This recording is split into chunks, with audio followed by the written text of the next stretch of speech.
आज आपण आहोत संगमनेर तालुक्यातील गुलेवाडी येथील जे शासकीय मुलांचं वसतिगृह आहे, आदिवासी मुलांचं जे वसतिगृह आहे, या वसतिगृहामध्ये आपण आहोत आणि सध्याला या वसतिगृहामध्ये विद्यार्थ्यांचं आंदोलन चालू आहे। आदिवासी विद्यार्थ्यांच्या काही मागण्या आहेत आणि या मागण्या अजूनपर्यंत सरकारकडून पूर्ण झालेल्या नाही आहेत। विद्यार्थ्यांच्या नेमकं मागण्या काय आहेत आणि त्यांचं म्हणणं काय आहे हे जाणून घेण्याचा आपण प्रयत्न करतो। यासाठीच आज आपण संगमनेर येथील गुलेवाडी येथील आदिवासी वसतिगृहामध्ये आपण आलेलो आहोत।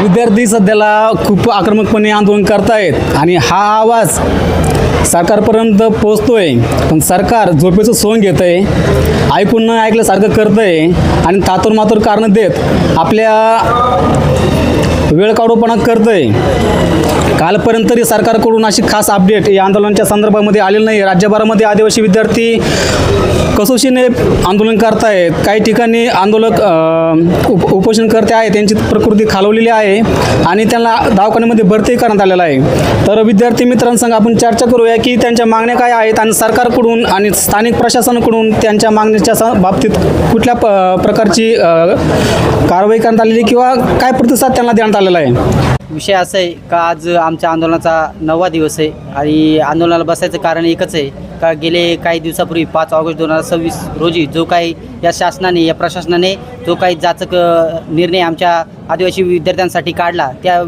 जाचक निर्णयामध्ये अशा काही अटी शर्ती त्याच्यामध्ये टाकल्या, नियमावली टाकल्या का जेणेकरून आमच्या शिक्षणावर पूर्ण घात होण्याची लक्षणं त्याच्यात दिसून आली। आमच्या विद्यार्थ्यांना कुठेही शिक्षण घेता येणार नाही, शिक्षणापासून वंचित ठेवण्याचं काम हे षडयंत्र हे सरकार करू राहिले।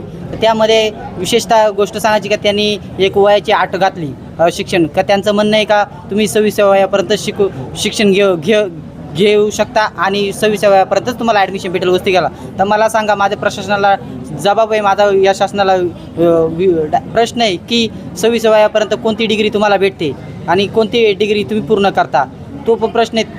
ती जाचक अट त्यांनी काढली पाहिजे, ती रद्द केली पाहिजे, ही प्रामुख्याने आमची मागणी। त्यानंतर आमच्या ज्या गडचिरोली येथे प्रकरण झालं आदिवासी विद्यार्थ्यांच्या बाबतीत, त्यांना सर्पदोष होऊन 6 मुलींना सर्पदोष झाला, त्यापैकी 3 मुली मृत्युमुखी पडल्या आणि 3 मुली अजूनही उपचार घेतात। तर त्यांना काय न्याय देणार या सरकारला, माझा प्रश्न आहे। आज त्या संदर्भात शासन पथक त्यांना एक विमा म्हणून 4-5 लाखाची मदत करतं आहे, पण आमचं म्हणणं असं आहे का जर बस अपघातात एखाद्याचा मृत्यू झाला तर त्याला 25 लाखाचा निधी विमा भेटतो। तर आमचं म्हणणं आहे आमच्या विद्यार्थ्यांची किंमत तुम्ही 4-5 लाखात करता का? आमच्या विद्यार्थ्यांना पण 1 कोटीचा किंवा 1 कोटीपर्यंतचा विमा भेटला पाहिजे, ही आमची जाचक अट आहे। त्या संदर्भात अजून त्याला ॲडिशनल आमची मागणी काय आहे का आमच्या जे पेसा 17 संवर्ग भरती आहे ती पण झाली पाहिजे, जेणेकरून आमचा जो अधिकार हे सरकार हिरावून घेण्याचा प्रयत्न करतोय, तो पेसा जो आमचा हक्काचा कायदा आहे तो पण त्याचा अवलंब न करता हे त्यामध्ये आमचे जे अधिकारी जे 17 संवर्ग असतील, 17 पोस्ट सरकार 17 प्रकारच्या पोस्ट अधिकारी जे काम करतात त्यांना हे बडतर्फ किंवा त्यांना कार्यमुक्त करण्याचं षडयंत्र एक सरकार करू राहिले आणि ते प्रात्यक्षिक आमच्या अकोला तालुक्यात दिसून पण आलं आहे। त्यांच्या पण ही अन्यायकारक गोष्ट आहे, तरी त्या पेसा भरती झाली पाहिजे आणि त्या अधिकाऱ्यांना शासकीय नोकरीवर घेतलं पाहिजे, ही पण आमची त्यामध्ये मागणी आहे। ठीक आहे। आणि सध्याला वसतिगृहामध्ये DBT हा विषय आहे, ज्यामध्ये जेवणाचा विषय आलं आणि किंवा इतर कॉलेजसाठी जी पुस्तकं असतात ते आलेत, निर्वाह भत्ता आला, मासिक निर्वाह भत्ता असन, तर या संदर्भामध्ये काय समस्या आहेत आणि याबाबत तुम्ही सरकारकडे कुठल्या प्रकारची मागणी केलेली आहे? शासनाने आतापर्यंत इथून मागे 2014 पासून 2017च्या बॅकफुटला आपण विचार केला, तेव्हा शासनाकडे DBT धोरण हे लागू नव्हतं, तेव्हा आम्हाला शासकीय आपलं कंत्राटदारी पद्धतीने आम्हाला जिल्हा स्तरावर असेल किंवा तालुका स्तरावर असेल किंवा ग्रामीण लेवल असेल जेवण भेटायचं. पण आता शासनाने 2017च्या जी आरमध्ये परत एक जाचक निर्णय काढला, या शासनाने काढला. त्या काळात पण देवेंद्र फडणवीस पण मुख्यमंत्री होते आणि आता पण तेच ती का तो जिल्हा स्तरावर DBT धोरण असं आणलं का शैक्षणिक DBT तुम्हाला लागू करण्यात येईल किंवा आणि त्या संदर्भात तुम्हाला जेवणाची पण DBT लागू करणार, म्हणजे तुम्हाला जेवणाचे पण पैसे वर्ग खात्यावर केले जाणार आणि शैक्षणिक DBT जो मासिक भत्ता असेल किंवा हे संदर्भात सगळे जेवढे जे आहेत ते पैशा स्वरूपात तुम्हाला अकाउंटवर तुम्हाला दिले जाईल. पण माझा असा प्रश्न आहे, तुम्ही आमचा पोटाचा जो घास आहे तो हिरावून आम्हाला शिक्षणापासून वंचित करण्याचं जे षडयंत्र 2017पासून केलं आहे, त्यांनी तो जिल्हा स्तरावर आधी लागू केलं. त्याच्यानंतर आता त्यांची भूमिका, त्यांची षडयंत्र, त्यांची ती पुढची वाटचाल ही तालुका स्तरावर पण आहे.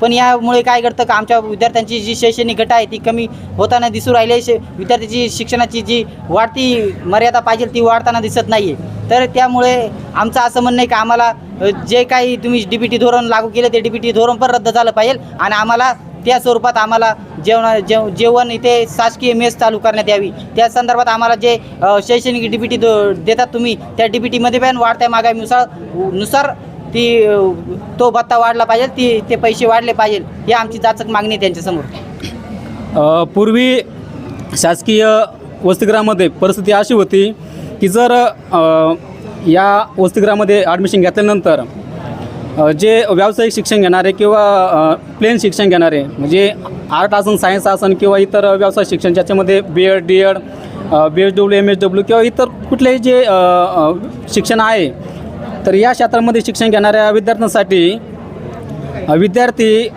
वसतिगृह अधीक्षकाकडं एक पुस्तकांची यादी द्यायचा आणि सांगायचं की सर मला एवढे पुस्तकं पाहिजेत. जर वसतिगृहामध्ये त्या पुस्तकांचा जर स्टॉक शिल्लक असेल तर त्या विद्यार्थ्यांच्या नावावरती तेवढे पुस्तकं दिले जायचे आणि शैक्षणिक वर्ष संपल्यानंतर त्या विद्यार्थ्यांना ते पुस्तकं पुन्हा सरांकडे जमा करावं लागायचे. तर आणि जर स्टॉकमध्ये पुस्तकं शिल्लक नसतील तर अधीक्षक त्या पुस्तकांची यादी करायचे आणि ते पुस्तकांची वरच्या पातळीवरती मागणी केली जायची आणि या पद्धतीने वसतिगृहामध्ये शिक्षण घेणाऱ्या विद्यार्थ्यांना त्या साहित्यांची पुस्तकांची उपलब्धता करून दिली जायची. तर सध्याला बहुतेक अशी काही परिस्थिती शासकीय वसतिगृहामध्ये राहिली नाही असं चित्र जाणून येतं आहे. तर दुसरे मित्र आहेत त्यांच्याकडून जाणून घेऊयात की मेसचा हा प्रश्न खूप गंभीर आहे. कारण पूर्वी असं असायचं की जे काही शासकीय वसतिगृह आहेत या वसतिगृहामध्ये स्वयंपाकी असायचा, त्यांना सहाय्यक व्यक्ती असायचे आणि स्वयंपाकासाठी जो काही अन्नधान्याचा पुरवठा असायचा हे सरकारकडून केलं जायचं आणि वसतिगृहामध्येच किचन रूममध्ये स्वयंपाक हा केला जायचा आणि ठराविक मेनू असायचे, म्हणजे दिवसागणिक महिन्याला नॉनव्हेज असायचं. जी काही एखाद्या मेसमध्ये ज्या पद्धतीने जेवण तयार केलं जायचं त्याच पद्धतीने सरकारी यंत्रणेमार्फत पूर्वी जेवण तयार केलं जायचं आणि वसतिगृहामध्ये ते दिलं जायचं. तर त्या परिस्थितीमध्ये आणि आत्ताच्या परिस्थितीमध्ये किती तफावत पडला गेलेला आहे. गेले 2014 साली शासकीय मेस वसतिगृहांना सर्व ठिकाणी होते, तिथे कामाटी हे सर्व शासकीय होते, परंतु आता ते कुठेही दिसत नाही. ठेकेदार पद्धत राबवली गेलेली आहे आणि ठेकेदार पद्धतीमुळे असं झालेलं आहे यांच्यावर कोणाचाही वचक न राहिल्यामुळे आणि ATC लेवलचा हा मुद्दा असल्यामुळे ठेकेदार पद्धत ही पूर्णपणे त्यांच्या मनमानीने कारभार करतात आणि विद्यार्थ्यांवरती कुठेही अन्याय जरी झाला तर यांच्यावर कुठे आम्हाला कारवाई झालेली दिसत नाही. परंतु शासकीय जर मेस असली तर यांच्यावर प्रशासनाचा दबाव असायचा, यंत्रणेचा व्यवस्थित दबाव असायचा. त्यामुळे हे शासकीय इमारतीत आपली जी आता वसतिगृह आहेत त्यात शासकीयच मेस असली पाहिजे, ठेकेदार पद्धत नसली पाहिजे याला परंतु खूप वेळा विरोध केला, परंतु ही ठेकेदार पद्धत काही रद्द झालेली आम्हाला दिसत नाही आणि ही विद्यार्थ्यांवरती बळजबरी लादली गेलेली ही व्यवस्था आम्हाला दिसून येते. कालपर्यंतची अपडेट आहे की आदिवासी विकास मंत्री विद्यार्थ्यांबरोबर सकारात्मक चर्चा करून आंदोलकाबरोबर चर्चा करून